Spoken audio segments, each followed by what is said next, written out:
सातारा जिल्हा काँग्रेस कमिटीच्या जिल्हाध्यक्षपदी नामदेव पाटील यांची नियुक्ती। माजी मुख्यमंत्री पृथ्वीराज चव्हाण यांचे निकटवर्तीय तसेच काँग्रेसचे सक्रिय नेते नामदेव पाटील यांची सातारा जिल्हा काँग्रेस कमिटीच्या जिल्हाध्यक्षपदी नियुक्ती करण्यात आली। काँग्रेस पक्षाचे राष्ट्रीय सरचिटणीस के.सी. वेणुगोपाल यांनी ही नियुक्ती जाहीर केली। यापूर्वी 6 महिन्यापूर्वीच नामदेव पाटील यांच्याकडे कराड दक्षिण काँग्रेस कमिटीच्या अध्यक्षपदाची जबाबदारी सोपवण्यात आली होती। अल्पावधीतच त्यांनी संघटनात्मक बांधणीसह पक्षवाढीसाठी प्रभावी काम करत आपला ठसा उमटवला। सातारा जिल्हा परिषद व पंचायत समिती निवडणुकांमध्ये त्यांनी नेतृत्व करत पत्नी सुनंदा पाटील यांना विजयी केले। तसेच कराड पंचायत समितीच्या वारुंजी गणात रवींद्र बडेकर यांना विजयी करून या भागातील काँग्रेसचे वर्चस्व अधिक मजबूत केले।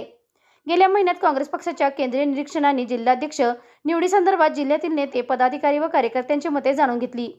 त्यावेळी नामदेव पाटील यांच्या नावाला मोठ्या प्रमाणात पसंती मिळाली होती। नियुक्तीनंतर प्रतिक्रिया देताना नामदेव पाटील म्हणाले की सर्वांना सोबत घेऊन सातारा जिल्ह्यात काँग्रेस पक्ष पुन्हा मजबूत करण्यासाठी प्रामाणिक प्रयत्न करणार।